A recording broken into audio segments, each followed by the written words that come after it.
a escribir un libro que es El federalismo argentino, que fue la tesis doctoral de Carlos Octavio Bunge en 1897. Y también tenemos a Vicente Fidel López, que ahí tenemos la historia argentina, la estábamos clasificando recién. Sí. Vicente Fidel López y Bartolomé Mitre fueron los primeros historiadores, pero algunos se preguntarán, ¿fueron parciales o no? Porque, a ver, fueron enemigos de Rosas.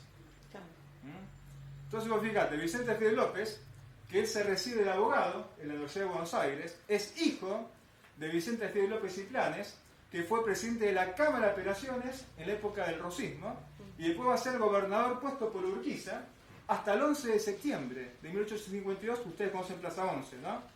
Bueno, Plaza 11, ¿por qué? Porque ahí se revelan los porteños, un 11 de septiembre de 1852. Se separa Buenos Aires del resto de la Confederación. Y Mitre copia mucho del general Iriarte, Mitre copia mucho del general Iriarte. Es que lo conoció. Lo ascendió, sí. Lo ascendió al máximo nivel del escalafón militar por los favores que le hizo. Claro, mirá, nosotros tenemos la memoria de Tomás de Iriarte. Claro. Que vos fijate de la edición que del año 40 y pico está anotada por Enrique de Gandía, claro, que fue un gran historiador medio de la academia, pero hay más anotaciones de Gandía que de las memorias de Iriarte, que es muy muy interesante. Lo que mostramos aquí y muestra el doctor Sandro Lazapallero es que nuestra biblioteca, si bien nuestra matriz tiene que ver con reivindicar la figura de Rosas, hablar de los autores que están a favor del federalismo, del revisionismo, es abierta y amplia de todos los sectores y actores políticos, sea de derecha, de izquierda, liberal, socialista y demás. Obviamente tenemos onda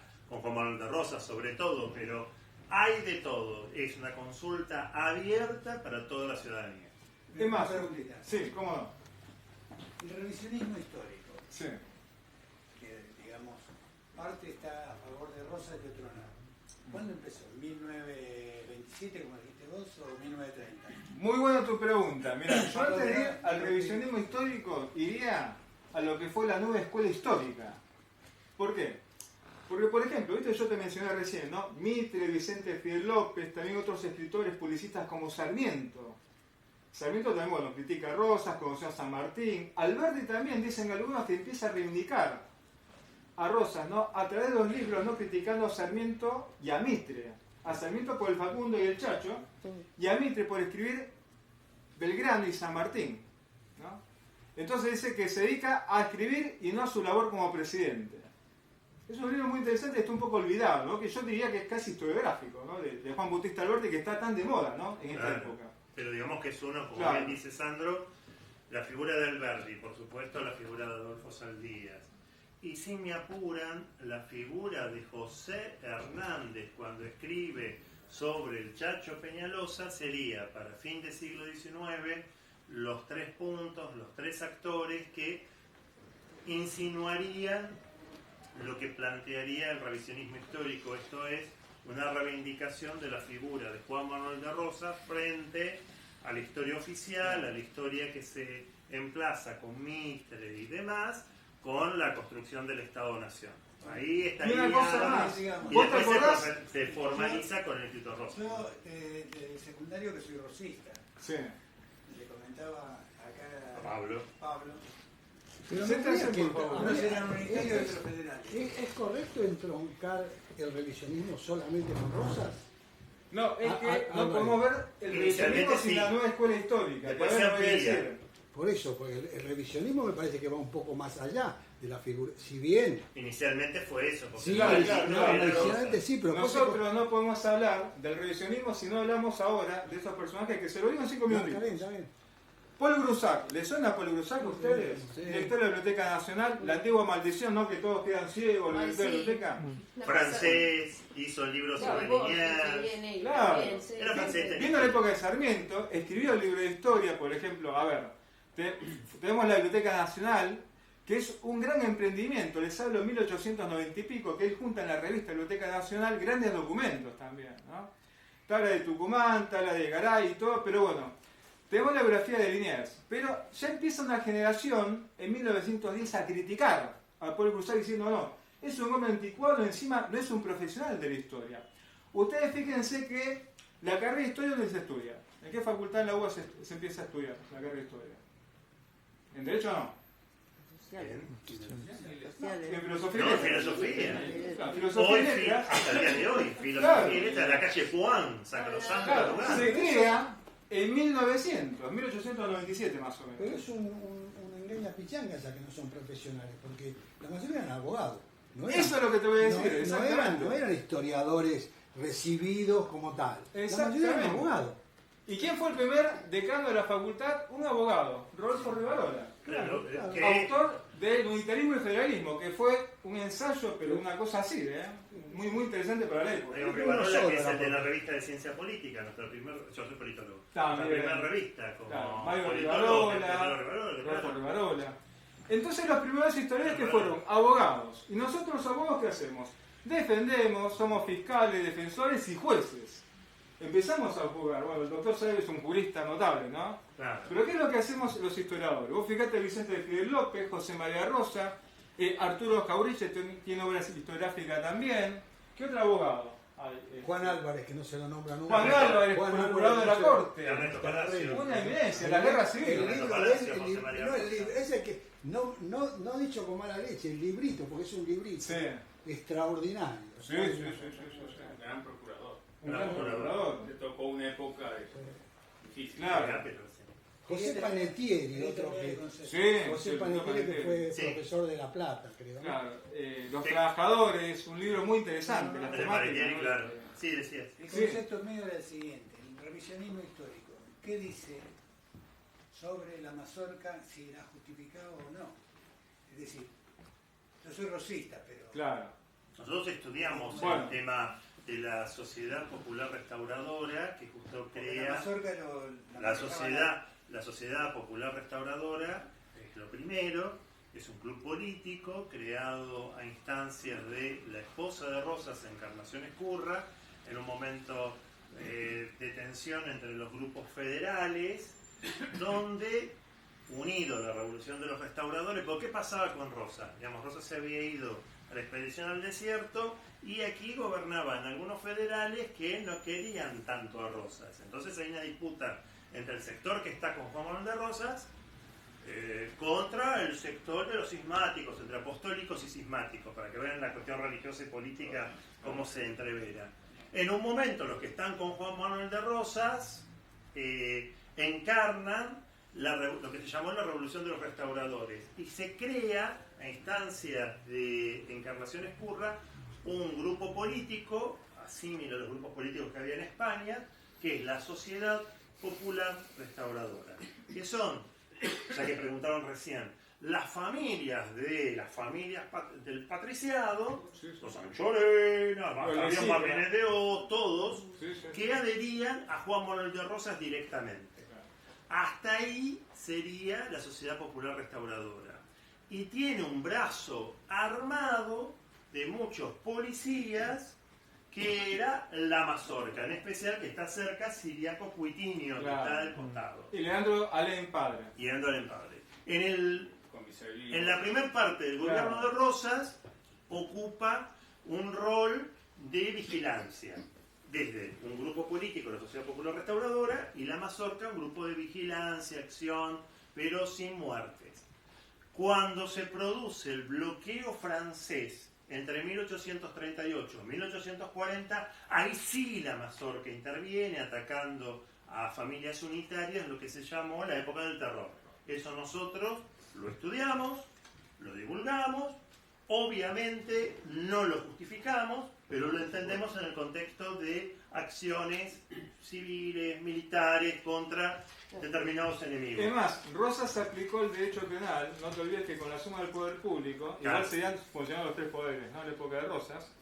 Rosas, con la suma del poder público, en 1835 saca un decreto prohibiendo la confiscación de bienes. Ustedes saben que en la época hispánica colonial, la confiscación de bienes era una pena pecuniaria, o sea que el rey te confiscaba los bienes por traidor al rey, por blasfemo a la religión católica, ¿no? Entonces Rosas lo que hace, ¿qué es? Porque Rosas ya no se pone a estudiar, ¿no? En la parte del derecho penal. ¿Rosas qué es? Es una especie de hombre del antiguo régimen con ideas republicanas, ¿no? Dice Claro. Leonardo Levalle, un gran historiador del derecho, ¿no?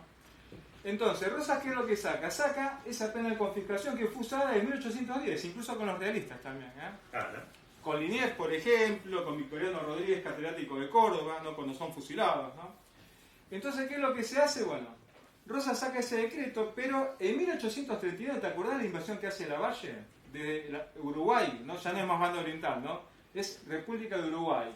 Apoyado por Rivera y por los franceses, desembarca Todos Martín los García. estancieros del sur. ¿Cómo? Todos los estancieros del sur. Claro. Y en paralelo lo que fueron los libres del sur desde la zona Más la centro. Confederación Peruana Boliviana, liderada Claro. por el mariscal Andrés de Santa Cruz, ¿viste? También. O sea que eran tiempos muy embromados, de emergencia. Sí. Entonces, bueno, ¿qué significa esto? Que Rosas saque un decreto implantando que el embargo a los enemigos políticos y a Juan Lavalle, y saca un decreto que vos lo podés ver en el registro oficial de la época. Que incluso está digitalizado. Vos ponés el registro oficial de la provincia de Buenos Aires, está todo digitalizado. Eso lo dirigía Pedro de Ángeles.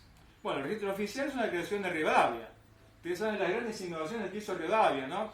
Muy amigo de Benham, Sí, en pero no se 1822. puede, hay que usar la palabra conspiración. No se puede obviar que no se justifica lo que decía Juan Pablo, no se justifica Claro, como el de Rosa y otro Pablo. lo que las ejecuciones y la violencia, pero también es cierto que había un grupo que conspiraba contra el país y Por supuesto. y se aliaba contra el extranjero. También lo estudiamos y lo decimos. Eso es muy real y hay que decirlo, porque si no parecería que la mazorca o la sociedad restauradora salió a matar porque sí o a ejercer violencia porque sí. Eran momentos muy difíciles, incluso yo vivo en Mar del Plata, el grupo de estancieros que se autodenominó los Libres del Sur, directamente querían constituir una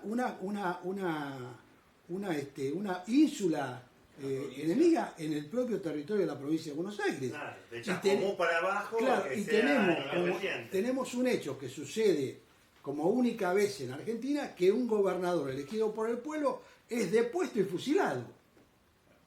O sea, que es el caso de Dorrego. O sea, Claro. Sin juicio previo. sin juicio previo, absolutamente nada. Y bueno, si eso no es conspiración, Asesinato, ¿viste? Sí, Todo ese sí, fusilamiento. Pero sí. nadie pone asesinato. Eso lo nombramos permanentemente, es la base del revisionismo histórico, revisar la historia de la Confederación Argentina, los hechos de desarrollo de esa confederación, cómo fue atacada esa confederación. Obviamente nosotros tenemos una visión, si no parcial, tratamos de ser objetivos, pero con fuerte cariño por Juan Manuel de Rosas, eso es indudable. Pero eso no quita que nosotros tratamos de equilibrar y tener distintos mensajes. Uno, porque hacen nuestras investigaciones. Dos, porque el público que nosotros hablamos es variopinto. Me gusta el término español, ¿no? Es variopinto, es amplio. No todos los que vienen al Instituto Rosas son federales o adhieren a la figura de Rosas. Vienen muy específicamente por alguna charla, o son turistas, o vienen porque soy alto y tengo que hablar como Rosa, no sé, vienen por distintos motivos, no importa, pero lo que viene, nosotros tenemos que responder con una forma de poder equilibrar tanto un mensaje como otro. Bajamos línea, seguro, no tanto. Ponemos en valor lo que sucedió en ese momento. Y una cosa fundamental, ¿no? Ya que estamos hablando de Rosas y la suma del poder público, si vos ves el índice del archivo de policía que hizo Manuel Trelles, que es un índice que va de 1812 a 1860, vas a ver que en el segundo tomo, que está también digitalizado, vas a ver todas las causas que están en el Archivo General de la Nación, contravenciones, delitos, crímenes, ¿no? Como decía Tejedor en su primer Código Penal. Vas a ver que Rosas castigó a esta gente que atacó a los enemigos entre 1839 y 1840, incluso con la pena de muerte. Sí. Incluso en el famoso juicio criminal a don Juan Manuel de Rosas se lo acusa de fusilamientos en 1840.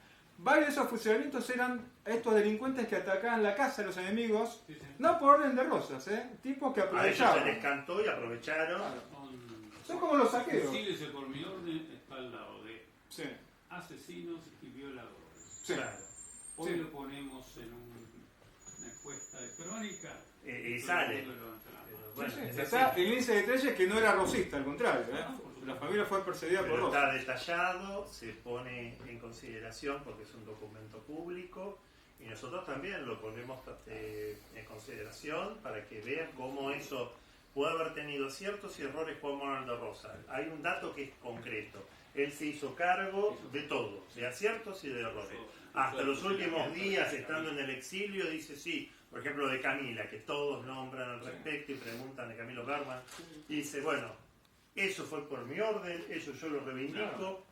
Por supuesto que nosotros no lo aprobamos, pero lo entendemos en el contexto de la época. Dictamen del asesor de gobierno, que era el Almacio de Sá. Hable al doctor Mandinga. Además, Bueno, ustedes sacarán las conclusiones porque le decían al doctor Mandinga, ¿no? Claro. Pero lo que yo no entiendo es por qué perdonó a Lavalle. No, lo que pasa es que no lo perdonó, porque vos fíjate que cuando él Sí, lo saca justificó. el decreto Justificó. para embargar los bienes, porque no es lo mismo el embargo. Yo soy doctor en Historia de Derecho y profesor en la Facultad de Derecho en la UBA, ¿no? Y doy la materia de Derecho de Justicia en la época de la Confederación Argentina. Y le tengo que explicar, ¿viste? Todo lo jurídico, lo histórico jurídico. No es lo mismo confiscación, expropiación y embargo. ¿El embargo qué es? Una medida cautelar. Claro. Entonces, no es definitiva. Vos fíjate que después de la caída de Rosas, ¿qué hubo? Hubo muchos juicios por los embargos de cosas muebles e inmuebles. Claro, y justamente Vélez... Pero fue benévolo con Lavalle, él no tenía que ver. Fue benévolo. Claro, Sí. pero igual lo declaró traidor, ¿viste? Claro. Y justamente el decreto de 1839 Sí. dice que es para que los desastres que haga Levalle con la gente lo pague con estos embargos. Pero ahí tenés, No, era no daños. tirano, pero era benévolo. Los otros eran los salvadores y pusieron a todos. Bueno, a Rosa le confiscaban las propiedades de hecho porque la verdad que nunca las recuperaron. No. Y eran propiedades de él, Claro. propias, que lo Entonces, San construyó Martín. con su propio pecunio. terreno No eran estatales. Claro. Después hay otro tema también que y es lo otro que tema dijo, interesante es muy que importante, por eso cuando hablo de Bahía en tiempos de Rosas y la fundación, ese año 29, después del fusilamiento de Orrego, la guerra civil fue espantosa. Claro. El fundador de Bahía, Tomba, fusilaba a cañón. Sacaba cañón y tiraba. A los 6 meses, enfermo mental, lo tuvieron que traer al hospicio. Murió enfermo mental. Tanto que... Es el único año en la demografía de la provincia de Buenos Aires que hay más muertes que nacimientos, salvo el año pasado, que volvió a suceder, Hay más muertes. en otro contexto, ¿no es cierto? Ah. El año 29. Entonces, cuando se dice restaurador de las leyes, de la paz, Por eso. se le dice por algo. Y 10 años después resulta que el mismo grupo vuelve a encender la guerra civil de modo atroz, porque las matanzas, no solo en Buenos Aires, hay que ver los estudios en Córdoba, los desastres que se hizo Sí. con la población federal de Córdoba, fueron espantosas. Por eso yo creo que el gran drama de la historia argentina comienza sin con el duda. fusilamiento. Después otro tema que el instituto debería asumir, abordar, mejor dicho. ¿A qué hacemos? No, a ver, yo creo, después un gran argentino dijo,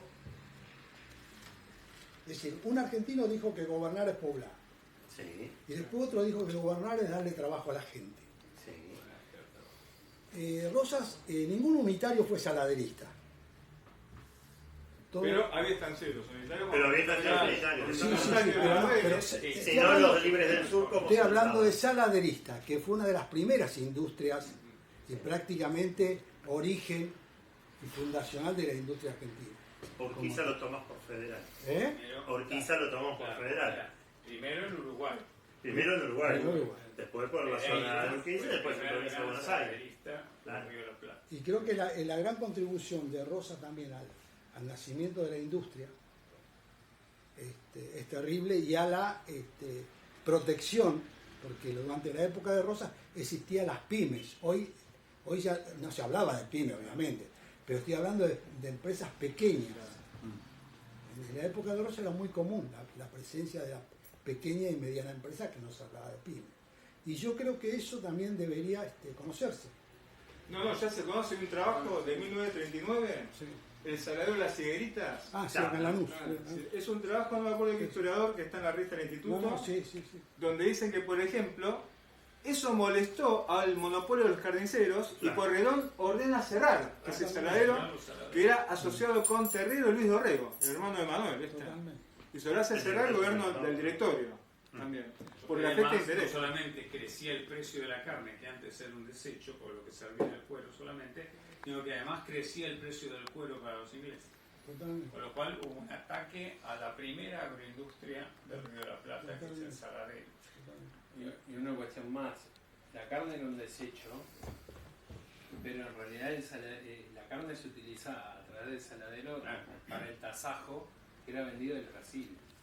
Para los Así que- esclavos. A Brasil y a Cuba. Y a las En eso es pionero. Bueno, ahí se entró Era como el charco, otra ese carne situación. salada. Sí, era como el charque para los mercenarios ingleses. Claro. El instituto me honró, Claro. un honor que me dio el año pasado. Este año fue el doctor quien lo dijo. El año pasado, un día de lluvia, en el peristilo de Recoleta, me pidieron que dijera unas palabras en el aniversario de la muerte del restaurador. Entonces yo dije que iba a recordar los aspectos que nos unen a todos, porque relación a muerte no nos une. No tal. Entonces dije, la agroindustria, la exportación. Rosas le pide, le negocia a Martín Rodríguez el apoyo por no poner derechos de retención, le decimos ahora, Totalmente. derechos de exportación a la Totalmente. carne salada, si iba en barcos de bandera nacional. Claro. Y el hombre que mira al sur, dije, porque las proclamas de él son la esperanza, las maravillas ocultas Del sur. del sur. El origen de Mar del Plata hacia el puerto, 1856, con un enclave manejado por brasileños. Más, te agrego un poco lo que hablaba Atilio, justo hoy que es el nacimiento de Manuel Belgrano.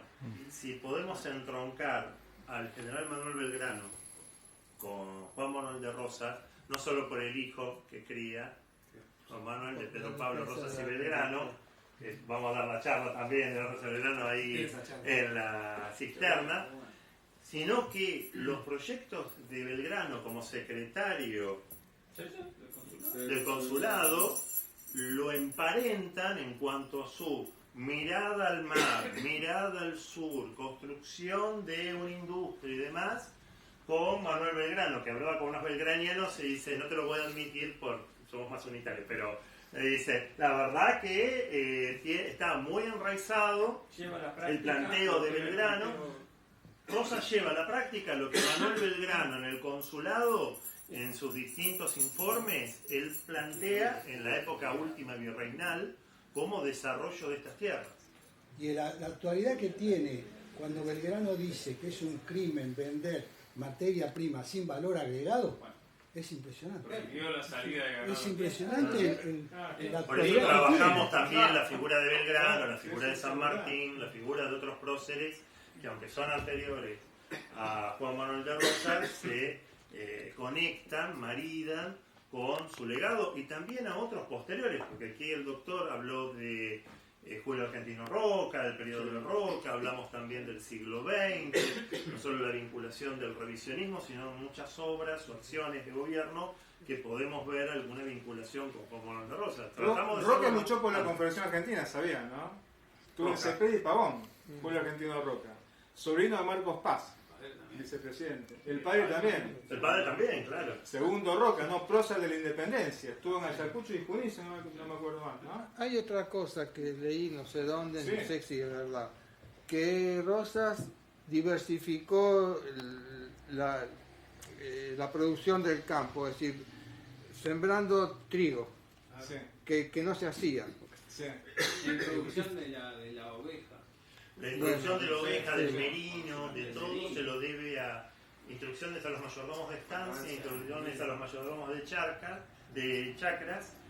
Ahí tenés como dos textos que Rosas habla de cómo se administra una estancia y una chacra, y a su vez lo reconocen hasta los productores de merino, que también viste con Rosas. Pero dice, en esa época los escoceses, compra escoceses, la colonia escocesa que estaba en nuestras... Digo, yo no sé cómo es Zamora, en la zona del sur. Claro. ¿Cómo se llama la instrucción? No sé, ¿cómo se llama? Instrucción de los mayordomos de estancia de 1819, Junto con la- Instrucción de los mayordomos de chacras, son dos Claro, textos sí. de un joven Rosas estanciero que está por dar el paso a la acción política. Si bien ya tiene participación en la zona sur, con Cañuelas, va a ser quiere ser nombrado en el Cabildo, hace un diagnóstico de la situación económica y también política, previo a los sucesos de 1820 acá en Buenos Aires. Está en Rosas a través de su correspondencia de Julio Irasusta en el primer tomo. La verdad que tiene tantas aristas Juan Manuel de Rosas que nosotros como instituto tenemos más de 80 años y sin embargo a veces nos quedamos cortos.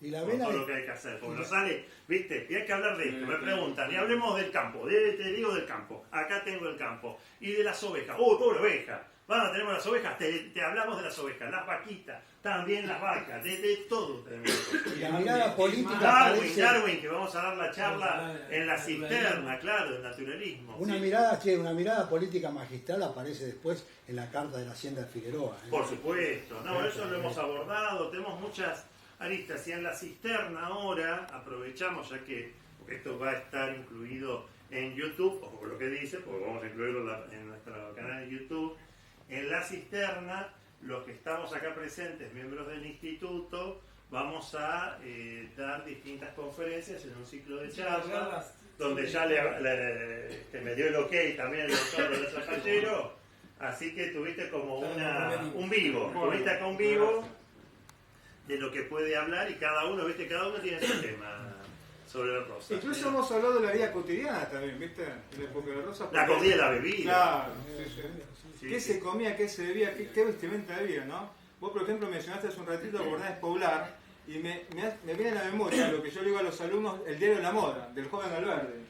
Que te decía como que debe que estar vestido. Claro, los modales también, cómo tenés que cortejar a una dama, a una señorita, los poemas y todo, partituras musicales también. Cómo tiene que estar vestido, porque hay una parte que él dice, los colores de moda de Europa de ese momento era el verde y el marrón, claro. Dice, para los varones, la mujer azul claro. y verde para las mujeres, pero es innegable que en este momento el color rojo prima en Buenos Aires claro. y todo lo demás, o sea, no lo niega. Pero dice, mirá, en Europa en realidad se está usando tal y tal cosa, es como que en Europa se está usando todo de negro y ustedes están con los jeans nevados, ¿no? Que era muy de los años 80. La chica con otro peinado con tirabuzones, ¿no? El antiguo español como Encarnación, por ejemplo. Claro, Encarnación tiene un estilo de peinado, español. algo vamos a hablar, que era muy hispánico. Claro. Después va a venir otro tipo de peinado Claro. al respecto. Vamos a hablar de, justamente enganchado con lo de la cisterna, qué comidas y qué bebidas había en la época de la Justo ahí tenés el libro. Este es un libro clásico que habla sobre comidas y bebidas. ¿Y ahí qué encontraron la cisterna? No, justamente, una de las vitrinas que ilustra el sitio arqueológico está referido a los restos orgánicos encontrados en toda la excavación. Que de los 15.000 restos materiales que se encontraron en toda esa excavación, 10.000 fueron orgánicos, con lo cual estamos hablando del sitio más diverso en cuanto a los restos orgánicos, a la zooarqueología del sitio en la ciudad de Buenos Aires. Es decir, se determinaron casi 70 especies, entre zoológicas y botánicas. Y eso también nos dice un poco la dieta, nos habla un poco de la dieta de los primeros porteños, porque la mayoría de los descartes orgánicos surgen a través de la alimentación. Y eso estuvo trabajado justamente por Mario Silveira, que trabajó con nosotros para la construcción del sitio, analizando los restos orgánicos. Lamentablemente falleció antes de la instalación del sitio arqueológico, pero lo homenajeamos en esa vitrina con este libro, está en esa vitrina también. Y decimos un animalito que no les va a parecer que estaba en la dieta porteña, sí, tenés que nombrarlo. Sí. Porque nos queda, eso igual lo vamos a desarrollar en la próxima charla, ahí, pero da la primicia que a nosotros ahora nos parece, pero para la época había recetas y todo. Estamos hablando de que encontramos en la excavación arqueológica un resto de tortuga de agua. Y bueno, hay recetas en el recetario de Juana Manuela Gorriti, por ejemplo, Claro. tortuga a la turca y sopa de tortuga. No, Pandorita, no, la tocó, bueno, pero en la época. Pero hay una curiosidad que también contaba Mario, que en los aljibes Claro. había habitando vivas tortugas de agua o sapos para oxigenar el agua y que no esté estancada. Bueno, eso también Como tiene está en Parque Centenario, que hay unas tortuguitas y qué sé yo. Comíamos tortuga, no, pobre Es tortuga. contradictorio Pero en ese también, ¿no? momento Porque yo creo que andaba defecaba, orinaba, pero bueno. Bueno, así que Cuestiones de nada. época. Una duda tengo, ¿las palomas también eran del menú? Sí. No se encontró paloma entre los 70 especies. Todo bicho que camina va a parar a las En aguas. esa época era muy común en los Casa Vieja, palomares. muchos palomares. El palomar de Casero justamente era ese. Bueno, hay una referencia de un diputado del Alto Perú viniendo para Buenos Aires, diputado del Congreso 1824. Claro, por eso 1827. constituyente 1824. Entonces viene, porque todavía, si bien después se separa el Alto Perú Sí. y queda dentro de la nueva República de Bolivia, muchos vinieron y se quedaron y legislaron y todo. Bueno, él decía, me sorprende Buenos Aires, llego, mucha venta de pescado, ¿no? Porque el río estaba acá, es la única ciudad que tenemos el río a nuestra espalda, en vez de tenerlo como Rosario u otras ciudades de frente. Entonces decían, no, muchos puestos con pescado, venden pescado, con surubí, que aquel, lo otro, muchos fileteando, cocinando al respecto. Una comida que ahora para los porteños ha quedado completamente de lado, pero teníamos pescado de río. Sí, sí. Pescado de río, como si ustedes van para el Mario río. contaba que era Claro. muy común las empanadas de recado, le llamaban con pescado, en las bandolas de la recoba de Plaza de Mayo. Claro, recado es el relleno. En el norte le dicen el relleno recado. Ahora que voy a Salta y todo, uno dice, ¿qué relleno? No, recado. Ah, muy bien, pues soy bonaerense, no le digo recado. Pero ahí sí se hablaba, ¿no? Y creo que vamos a puntualizar un poco eso. Hay mucha riqueza con respecto a Juan Manuel de Rosas para nosotros exponer. Mucha diversidad. Los argentinos son empanadas que se los puede comer Que fácilmente. decía San Martín. Sí. ¿Quieren alguna duda más? Porque yo por ustedes, porque se les va a hacer tarde, pero ¿qué hora es? Un montón hablamos, ¿no?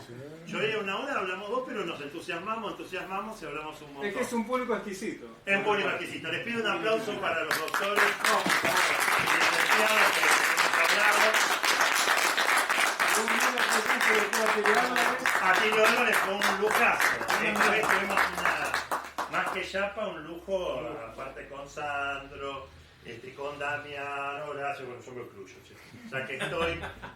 Así que bueno, cualquier duda, cualquier otro hecho, esto sí, la biblioteca está abierta al público. Eso iba a preguntar. La biblioteca está abierta al público. Ahora bien, estamos ordenando.